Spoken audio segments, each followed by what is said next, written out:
आज हम बात करते हैं अर्थ मैग्नेटिज्म के बारे में, भू चुंबकत्व के बारे में। भू चुंबकत्व क्या है? तो भू चुंबकत्व को अर्थ मैग्नेटिज्म हम कह सकते हैं।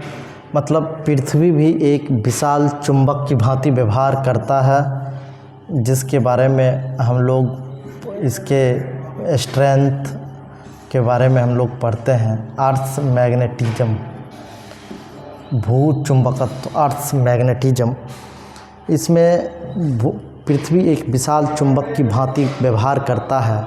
इसके प्रमाण के बारे में अगर बात पूछेगा कि आखिर क्या प्रमाण है कि पृथ्वी एक विशाल चुंबक की भांति व्यवहार करता है, इस बात का प्रूफ दीजिए।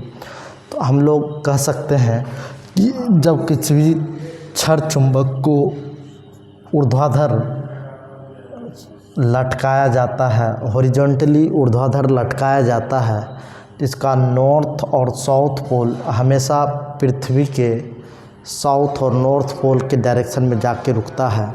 तो ये भी एक पृथ्वी के चुंबकत्व के बारे में, चुंबक के बारे में गुण को प्रदर्शित करता है।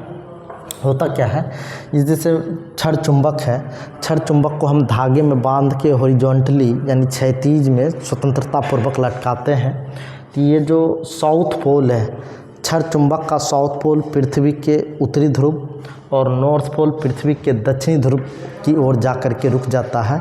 ये कहीं न कहीं प्रमाणित करता है कि पृथ्वी भी एक चुंबक की भांति व्यवहार करता है, जिसकी वजह से अपोजिट पोल में यानी विपरीत ध्रुव में आकर्षण की वजह से दक्षिणी ध्रुव उत्तर दिशा में और उत्तरी ध्रुव दक्षिण दिशा में आके रुकता। इन सब के अलावा भी पृथ्वी चुंबक की भांति व्यवहार करता है। इसका एक और प्रमाण है कि जब कभी भी चुंबकीय पदार्थ जैसे लोहा, निकेल, कोबाल्ट, इन सब को हम पृथ्वी के गर्भ में डाल करके छोड़ देते हैं, तो कुछ दिन छोड़ने के बाद इसमें भी चुंबक का गुण आ जाता है, जो कि कहीं न कहीं प्रदर्शित करता है कि पृथ्वी भी चुंबक के मतलब पृथ्वी में भी चुंबक के व्यवहार है, यानी चुंबक के तरह व्यवहार करता है। तो ये अर्थ मैग्नेटिज्म है। अब हम अर्थ मैग्नेटिज्म मतलब पृथ्वी एक विशाल चुंबक की भांति व्यवहार करता है, तो इसके स्टडी के लिए यहाँ 3 कंपोनेंट की आवश्यकता होती है। इसके कंपोनेंट क्या क्या हैं? तो एक को बोलते हैं angle of declinations, angle of declination. ये एंगल ऑफ डिक्लिनेशन को हिंदी में बोलते हैं दिक्पात कोण। क्या बोलते हैं? दिक्पात कोण। कई बार इसका सिंपल डिफिनेशन पूछ भी लेता, ये दिक्पात कोण। एक होता है angle of inclination, angle of inclination. Angle of inclination को हम लोग एंगल ऑफ डिप भी कहते हैं, एंगल ऑफ डिप कहते हैं। इसको नमन कोण भी कहते हैं। इसको क्या कहते हैं? हिंदी में नमन कोण कहते हैं। ये नमन कोण है। और एक टर्म और होता है जिसमें कि horizontal component and vertical component आता है। Horizontal component and vertical component. ये horizontal component and vertical component of earth magnetic field होता, ऑफ मैग्नेटिक फील्ड। ये अर्थ के मैग्नेटिक फील्ड के बारे में है। तो यानी क्षैतिज घटक और उदग्र घटक। ये क्या? क्षैतिज घटक और उदग्र घटक। क्या? उदग्र घटक। ये पृथ्वी के चुंबकीय क्षेत्र के क्षैतिज घटक और उदग्र घटक। तो इसमें एक एक करके सबके बारे में हम पढ़ते हैं। इसी 3 कंपोनेंट से हम पृथ्वी के चुंबकीय गुण के बारे में कंप्लीट अध्ययन करते हैं। मतलब इसके पृथ्वी एक चुंबक की भांति व्यवहार करता है। इसके संपूर्ण अध्ययन के लिए ये 3 पैरामीटर की आवश्यकता होती है। तो एंगल ऑफ डिक्लिनेशन क्या है? दिक्पात कोण क्या? तो दिक्पात कोण को जिसको लिखना हो एक लाइन में लिखेंगे पृथ्वी के सतह पर वास्तविक उत्तरी ध्रुव और चुंबकीय उत्तरी ध्रुव के बीच बने कोण को हम लोग दिक्पात कोण कहते हैं। वास्तविक मतलब एक लाइन में अगर बोलें, geometrical magnetic meridian, geometrical meridian और मैग्नेटिक मेरिडियन। मेरिडियन उस एक्सिस से पास होने वाला एक तल होता है। जैसे मान लें कि ये एक चुंबक है, तो चुंबक का जो ये दोनों ध्रुव को मिलाने वाली जो लाइन ज्वाइनिंग है, तो लाइन ज्वाइनिंग वेक्टर, तो ये एक्सिस जिस किसी भी तल में हो उसको हम लोग मेरिडियन कहते हैं। तो एक लाइन में बोल दें कि angle of declination geometrical meridian and magnetic meridian के बीच बने कोण को हम लोग एंगल ऑफ डिक्लिनेशन कहते हैं। यानी हिंदी में बोलें तो ज्यामितीय मेरिडियन और चुंबकीय मेरिडियन के बीच बने कोण को दिक्पात कोण कहते हैं, या इसी को दूसरे लैंग्वेज में ऐसे कह सकते हैं, ट्रू नॉर्थ पोल और मैग्नेटिक नॉर्थ पोल के बीच पृथ्वी के सतह पर जो कोण बनता है उसी को दिक्पात कोण कहते हैं। ये कोण टाइम टू टाइम और पोजीशन के हिसाब से बदलता चला जाता है, एंगल ऑफ डिक्लिनेशन। चूँकि ट्रू नॉर्थ पोल जो है ये वेरी करता है position to position, true north pole हमेशा वेरी करेगा। तो मैग्नेटिक नॉर्थ पोल तो फिक्स होता है, लेकिन true north pole position to position and with respect to time change करता है, तो जिसके लिए वजह से दिक्पात कोण बार बार चेंज करेगा। तो फिर से एक बार बोल दें, ज्यामितीय मेरिडियन और चुंबकीय मेरिडियन के बीच बने कोण को नमन कोण कहते हैं, और इसको हम लोग प्रायः अल्फा से डिनोट करते हैं। ये था एंगल ऑफ डिक्लिनेशंस। अब हम बात करते हैं angle of inclination. Angle of inclination को हम लोग नमन कोण कहते हैं। ये एंगल ऑफ डिप है। ये एंगल ऑफ डिप क्या है? पृथ्वी के चुंबकीय क्षेत्र और क्षैतिज के बीच बने कोण को, जैसे मान लें कि ये एक्स एक्सिस है और ये वाई एक्सिस है, तो पृथ्वी का जो परिणामी चुंबकीय क्षेत्र है ये बी है, और ये बीई का मतलब अर्थ्स मैग्नेटिक फील्ड। क्या? Earth's magnetic field. ये अर्थ्स मैग्नेटिक फील्ड है, और मैग्नेटिक फील्ड को बी से डिनोट करते हैं, और अर्थ्स मैग्नेटिक फील्ड के लिए हम लोग बीई लिखते हैं। बी मतलब मैग्नेटिक फील्ड, ई मतलब अर्थ्स मैग्नेटिक फील्ड। तो अर्थ्स मैग्नेटिक फील्ड और क्षैतिज, तो क्षैतिज हॉरिजॉन को कहते हैं। तो पृथ्वी के क्षैतिज यानी क्षितिज, हॉरिजॉन्टल और अर्थ्स मैग्नेटिक फील्ड के बीच बने कोण को एंगल ऑफ डिप या एंगल ऑफ इंक्लिनेशन कहते हैं। इसको हम लोग थीटा से डिनोट करते हैं। और ये जो एंगल ऑफ डिप है, इक्वेटर पर यानी विषुवत रेखा पर 0 डिग्री होता है। विषुवत रेखा पे ये 0 डिग्री होता है, और यही एंगल ऑफ डिप पोल पे यानी ध्रुव पे 90 डिग्री होता है। कई बार एग्जाम में पूछा है ध्रुव पर इसका मान बताएं, तो ध्रुव पर जो इसका मान होता है ये 90 डिग्री होता है। एंगल ऑफ इंक्लिनेशन ध्रुव पे या एंगल ऑफ डिप या जिसको नमन कोण कहते हैं, नमन कोण ध्रुव पर कितना होगा? तो 90 डिग्री होगा। और इक्वेटर पे कितना होगा? तो इक्वेटर पे 0 डिग्री होगा।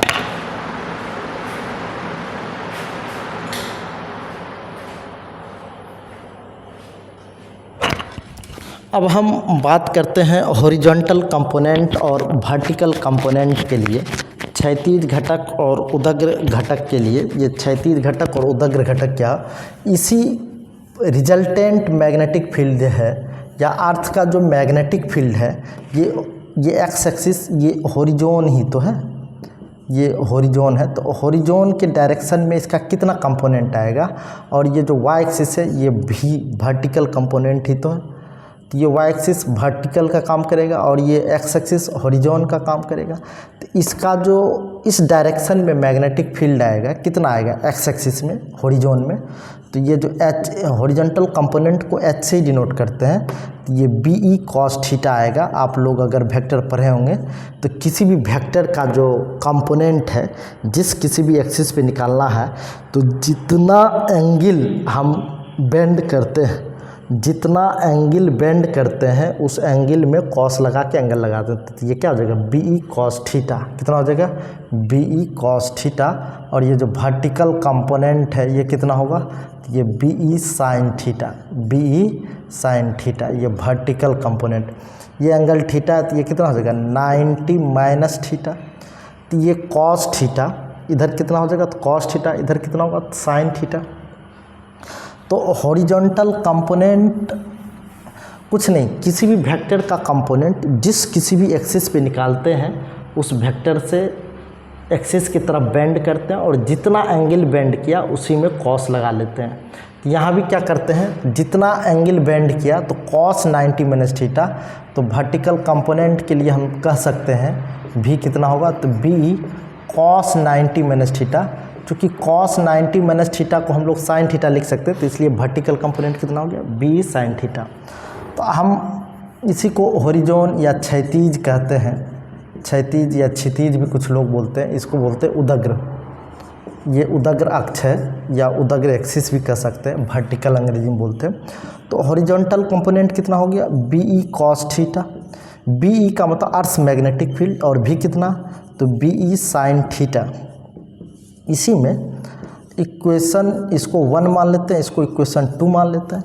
इक्वेशन 2 डिवाइडेड बाय 1 अगर करें, इक्वेशन 2 डिवाइडेड बाय 1, तो एक नया फार्मूला आ जाएगा B E sine theta upon B E cos theta.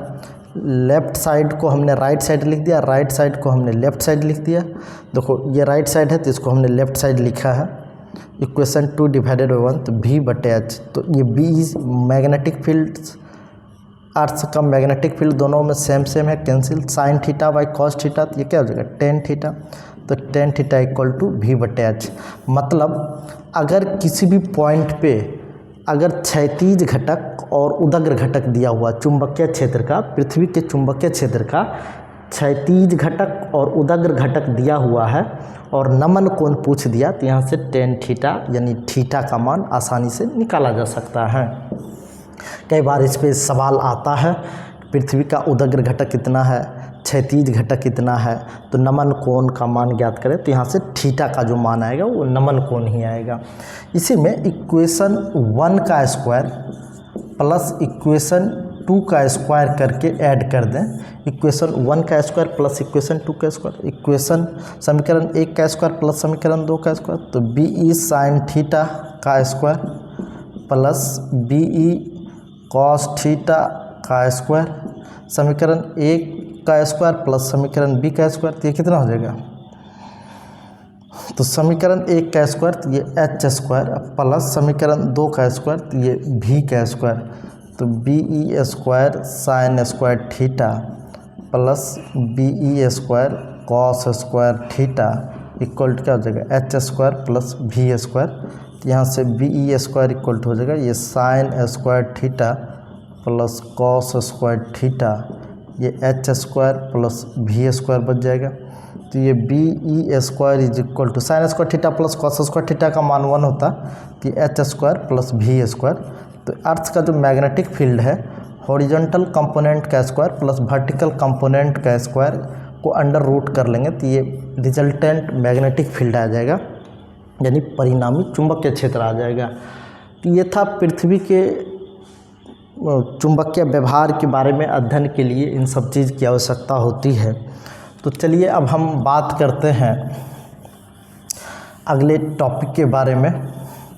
जिसमें कुछ टर्म को हम पुनः डिफाइन करेंगे।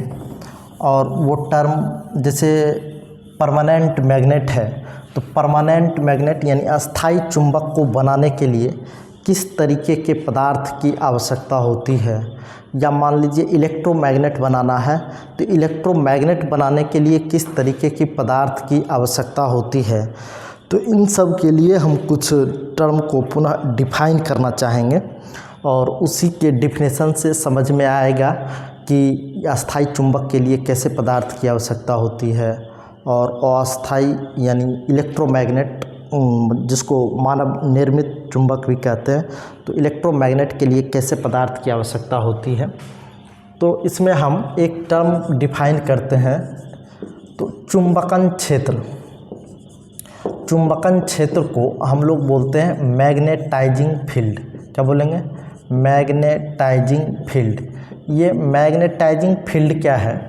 ये एक बाह्य चुंबकीय क्षेत्र है जिसमें किसी भी चुंबकीय पदार्थ को रखते हैं तो वो चुंबकित हो जाता है। एक ऐसा बाह्य चुंबकीय क्षेत्र जिसमें किसी चुंबकीय पदार्थ को रखते हैं तो क्या हो जाता? चुंबकित हो जाता है। इसको हम लोग कैपिटल H से डिनोट करते हैं। जैसे मान लीजिए ये एक चुंबकीय पदार्थ है, ये चुंबकित नहीं है, लेकिन इसको चुंबकन क्षेत्र में रखें तो होता क्या है कि इसके हर एक डोमेन्स मतलब इसका एक स्मॉलेस्ट मॉलिक्यूल्स होता है जो रैंडमली इधर उधर बिछा हुआ है, इसका मॉलिक्यूल्स अरेंज नहीं है।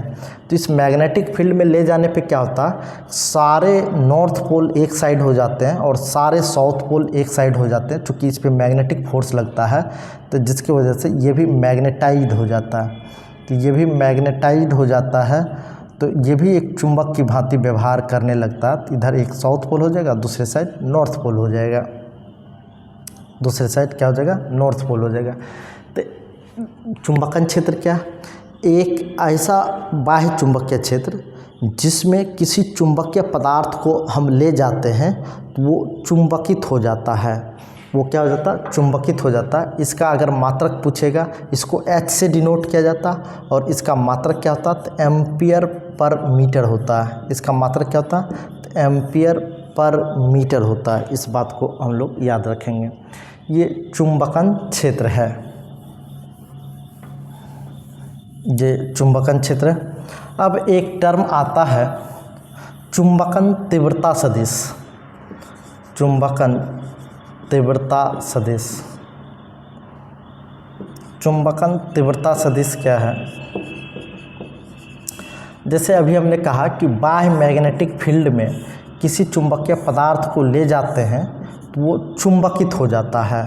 तो चुंबकित हो जाता है तो इसका मॉलिक्यूल्स क्या होता था? सारा रीअरेंज होता था।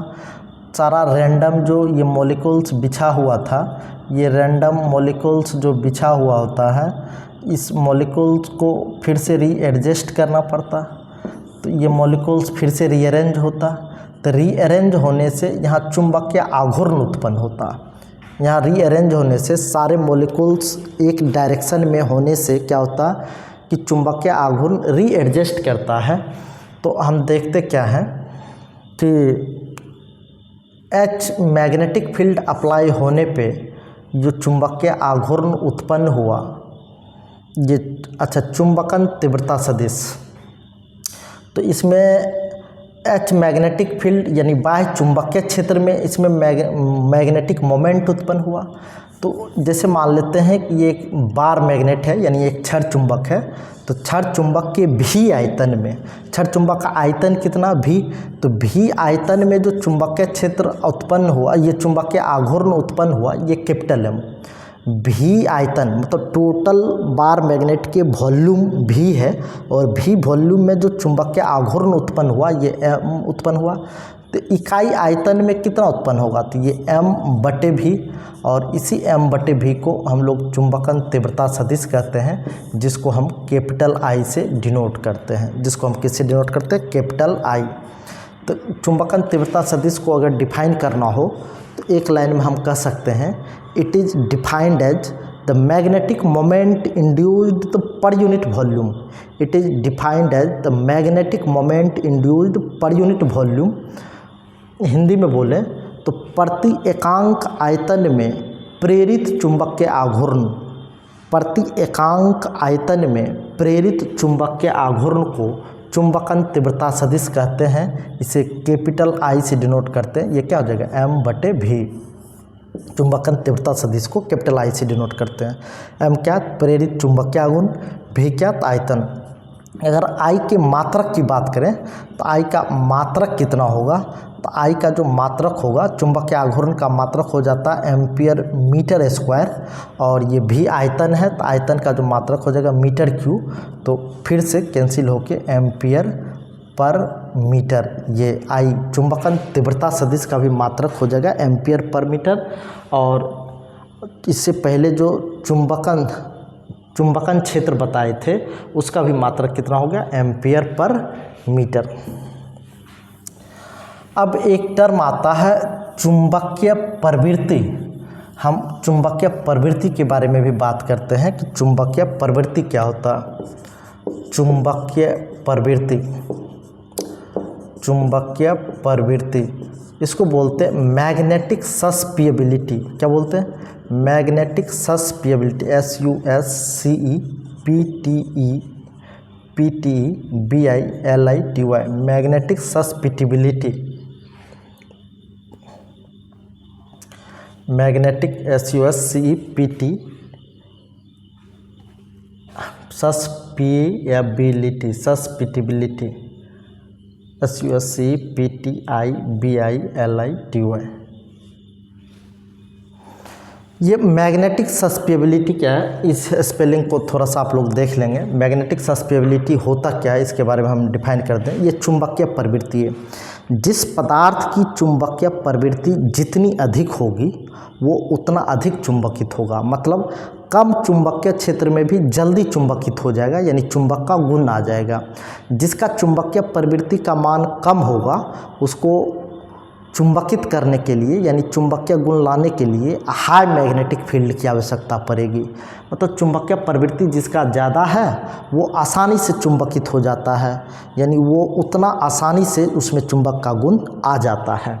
जैसे मान लें कि ये जो बाह्य चुंबकीय क्षेत्र हमने लगाया, H चुंबकीय क्षेत्र लगाया, बाह्य चुंबकन क्षेत्र जो है H है, और H चुंबकन क्षेत्र में इसमें जो magnetic field, magnetic moment induced हुआ था वो I हुआ था। तो सुनेंगे, H मैग्नेटाइजिंग फील्ड H लगाने पे इसमें जो इंड्यूस्ड हुआ मैग्नेटिक मोमेंट वो I हुआ, यानी चुंबकन क्षेत्र H आरोपित जब किया गया तब उसमें जो चुंबकीय आघूर्ण प्रेरित हुआ ये I हुआ।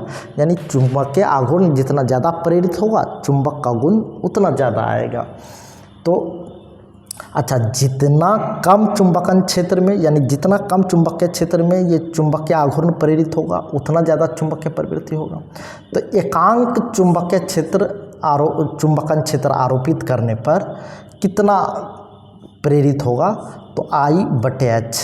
तो देख लेंगे, H मैग्नेटाइजिंग फील्ड यानी चुंबकन क्षेत्र H आरोपित करने पर इसमें जो चुंबकीय आघूर्ण प्रेरित हुआ ये I।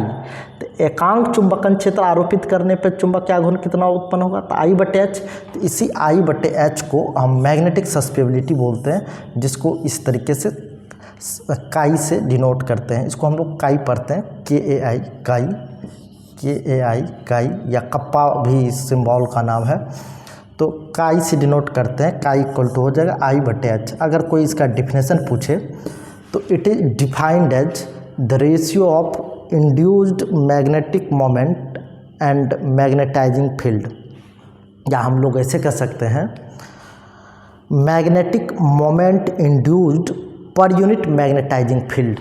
Magnetic moment induced per unit magnetizing field का मतलब H मैग्नेटाइजिंग फील्ड अप्लाई करने पे मैग्नेटिक मोमेंट जो इंड्यूस्ड हुआ I, तो यूनिट मैग्नेटाइजिंग फील्ड अप्लाई करने पे I/H, और इसी को मैग्नेटिक सस्पिएबिलिटी कहते हैं। मतलब एकांक चुंबकन क्षेत्र आरोपित करने पे जो चुंबकीय आघूर्ण प्रेरित होगा, H चुंबकन क्षेत्र आरोपित करने पे चुंबकीय आघूर्ण I उत्पन्न हुआ, तो एकांक चुंबकन क्षेत्र आरोपित करने पे कितना हुआ, तो I/H। तो इसी I/H को चुंबकीय सस्पिएबिलिटी कहते हैं। सस्पिटिबिलिटी कहते हैं, चुंबकीय सस्पिटिबिलिटी को इसी काई से डिनोट करते हैं। ये काई का वैल्यू जितना ज़्यादा होगा मैग्नेटिक प्रॉपर्टी उतना ज़्यादा होगा। अब हम बात करते हैं, एक और टर्म इसमें डिफाइन करना रह गया है जिसको रिजल्टेंट मैग्नेटिक फील्ड या मैग्नेटिक इंडक्शन यहाँ हम लोग इसको बोलते हैं। मैग्नेटिक इंडक्शन मतलब रिजल्टेंट मैग्नेटिक फील्ड एक तरीके से कह सकते हैं, मैग्नेटिक इंडक्शन। इसको सिंपल यहाँ जिसको सिंपल मैग्नेटिक फील्ड कहते थे, यही चुंबकीय क्षेत्र हम लोग कह सकते हैं, चुंबकीय क्षेत्र मैग्नेटिक इंडक्शन। इसको हम लोग कैपिटल बी से डिनोट करते हैं। तो चुंबकीय क्षेत्र या चुंबकीय क्षेत्र की तीव्रता कह सकते थे, वो चुंबकन तीव्रता सदिश वो अलग था। ये चुंबकीय क्षेत्र जिसको हम लोग बी से डिनोट करते हैं। जैसे हमने कहा कि बाह्य मैग्नेटिक फील्ड आरोपित होने पर चुंबकीय पदार्थ में चुंबक का गुण आता। चुंबकीय पदार्थ में क्या होता है, जैसे मान लो ये एक चुंबकीय पदार्थ है, तो ये इसमें क्या आ जाता है, चुंबक का गुण आ जाता। क्यों? तो चूँकि इसका जो मॉलिक्यूल रैंडमली बिछा हुआ है, ये जो मॉलिक्यूल्स रैंडमली बिछा हुआ है, तो ये रीअरेंज हो जाता है। ये क्या होता, रीअरेंज हो जाता। ये बाह्य चुंबकीय क्षेत्र है, इसको चुंबकीय क्षेत्र बाह्य चुंबकन क्षेत्र मान लेते हैं H है, और इस H में किसी चुंबकीय पदार्थ को ले जाएंगे तो क्या होगा, सारे मैग्नेटिक मोमेंट इंड्यूस्ड हो जाएगा। सारे मैग्नेटिक मोमेंट क्या होगा, इंड्यूस्ड हो जाएगा। तो इसके अंदर जो चुंबकीय आघूर्ण प्रेरित हुआ वो क्या हुआ, I। तो अब हम देखेंगे ये चुंबकीय बल रेखा यहाँ लेफ़्ट टू राइट है। चुंबकीय बल रेखा क्या है, लेफ़्ट टू राइट। लेकिन इसके अंदर जो साउथ पोल और नॉर्थ पोल आया, इसके अंदर जो साउथ पोल और नॉर्थ पोल आया, होता क्या है कि नॉर्थ पोल भी साउथ पोल की तरफ मैग्नेटिक फील्ड लाइंस को सेंड करने का काम करता है। साउथ से नॉर्थ पोल की तरफ मैग्नेटिक फील्ड लाइंस भी यहाँ अंदर भी ये जाता है। तो अब रिजल्टेंट इसके अंदर मैग्नेटिक फील्ड कितना हो जाएगा, तो इसी मैग्नेटिक फील्ड को हम लोग बी से डिनोट करते हैं, और ये हो जाएगा बाह्य मैग्नेटिक फील्ड H प्लस इसके अंदर जो इंड्यूस्ड हुआ मैग्नेटिक मोमेंट वो I। बाह्य मैग्नेटाइजिंग फील्ड क्या है, H। बाह्य मैग्नेटाइजिंग फील्ड H और इसके अंदर इंड्यूस्ड क्या हुआ, तो ये जो चुंबकीय आघूर्ण प्रेरित होता था साउथ से नॉर्थ की तरफ, तो इसको हम लोग I कहते थे, तो H प्लस I। लेकिन ये डायमेंशनली इन दोनों का जो सम है, इन दोनों को मिला करके इस चुंबकीय पदार्थ के अंदर अगर मैग्नेटिक फील्ड की बात करें, रिजल्टेंट मैग्नेटिक फील्ड की बात करें, तो ये इंड्यूस्ड मैग्नेटिक मोमेंट और प्लस एक्सटर्नल मैग्नेटाइजिंग फील्ड, और इन दोनों को जब हम म्यू से मल्टीप्लाई करेंगे, चूँकि ये डायमेंशनली इक्वेट करने के लिए म्यू से मल्टीप्लाई करना पड़ेगा, तो ये म्यू से मल्टीप्लाई करने पे ये मैग्नेटिक मोमेंट के इक्वल होगा। इसी में अगर कोई पूछेगा कि इन दोनों के बीच संबंध क्या है, तो हम संबंध के बारे में जब आए तो देखिए काई इक्वल टू, अभी तुरंत थोड़ा देर पहले I डिवाइडेड बाय H बताए थे, तो I इक्वल टू हम लोग काई H लिख सकते हैं, काई इंटू H लिख सकते हैं। तो काई इंटू H जब लिख सकते हैं तो देखते हैं क्या करते हैं कि यहाँ से I को हम रिप्लेस करने की कोशिश करते हैं, तो I इक्वल टू क्या हो जाएगा, काई इंटू H। तो H यहाँ से कॉमन ले लें, तो H जैसे ही कॉमन ले लेंगे तो ये क्या हो जाएगा, 1 प्लस काई, और ये B बटे H इक्वल टू लिखेंगे, तो ये म्यू, ये B बटे H इक्वल टू हो जाएगा म्यू इंटू ये 1 प्लस काई। तो ये B बटे H का जो रेशियो होता है, ये मैग्नेटिक फील्ड और चुंबकन, मतलब ये मैग्नेटिक इंडक्शन यहाँ बोलेंगे बी को, मैग्नेटिक इंडक्शन और मैग्नेटाइजिंग फील्ड का जो रेशियो है, ये किसी भी मीडियम के रिफ्रैक्टिव इंडेक्स के बराबर होता। ये म्यू नोट, ये एयर के लिए चुंबकशीलता म्यू नोट कर देंगे, तो ये क्या हो जाएगा, म्यू, देखो म्यू इक्वल टू किसी भी मीडियम का जो चुंबकशीलता ये म्यू क्या, किसी भी मीडियम का चुंबकशीलता है, इसको मैग्नेटिक परमेबिलिटी कहते हैं। ये जो परमेबिलिटी होता है किसी भी मीडियम में मैग्नेटिक फील्ड और मैग्नेटाइजिंग फील्ड के रेशियो के बराबर होता है। मतलब ये चुंबकीय क्षेत्र यानी मैग्नेटिक इंडक्शन और मैग्नेटाइजिंग फील्ड का जो रेशियो है ये उस मीडियम के चुंबकशीलता के बराबर होता है, उस मीडियम के चुंबकशीलता के बराबर होता है। तो ये म्यू इक्वल टू कितना हो जाएगा, म्यू नोट इंटू 1 प्लस काई। इसी में किसी भी मीडियम की जो चुंबकशीलता है और डिवाइडेड बाय एयर या वैक्यूम की जो चुंबकशीलता है, इन दोनों के रेशियो को हम रिलेटिव परमेबिलिटी कहते हैं। रिलेटिव परमेबिलिटी हम पहले भी बताए हैं, किसी भी माध्यम की चुंबकशीलता और हवा या निर्वात की चुंबकशीलता के अनुपात को आपेक्षिक चुंबकशीलता कहते हैं। इसको म्यू आर से डिनोट किया जाता है। किसी भी माध्यम की चुंबकशीलता और हवा या निर्वात की चुंबकशीलता के अनुपात को आपेक्षिक चुंबकशीलता कहते हैं। तो ये पूरा का पूरा रिलेशन बिटवीन रिलेटिव परमेबिलिटी और मैग्नेटिक सस्पेबिलिटी के बीच रिलेशन आ गया। तो mu R equal to 1 plus chi. तो अब इस तरीके से हम लोग इसके बीच के रिलेशन को जब कभी भी पूछेगा तो याद रखेंगे। ये ग्रेजुएशन वगैरह में भी बड़े अच्छे से काम आएगा आपको। तो अगले वीडियो में हम बताएंगे अनुचुंबकीय, प्रतिचुंबकीय और लोह चुंबकीय पदार्थों में क्या अंतर है और उसकी प्रॉपर्टीज़ के बारे में। उसके एग्जाम्पल से भी कई बार सवाल आता है। कई बार एग्जाम्पल कोई पदार्थ दे देगा, पूछेगा कि कौन सा अनुचुंबकीय पदार्थ है या प्रतिचुंबकीय पदार्थ है बताएं। और इसमें एक टर्म और बच गया है जिसमें हम लोग हिस्टेरेसिस के बारे में पढ़ेंगे। हिस्टेरेसिस में 2 टर्म है, एक को बोलते हैं निग्राहिता और एक को बोलते हैं, एक टर्म होता निग्राहिता और एक टर्म होता धारणशीलता। निग्राहिता मतलब कोर्सिविटी, एक होता है रिटेंटिविटी और एक होता कोर्सिविटी। रिटेंटिविटी को हम लोग निग्राहिता कहते हैं और धारणशीलता को रिटेंटिविटी और कोर्सिविटी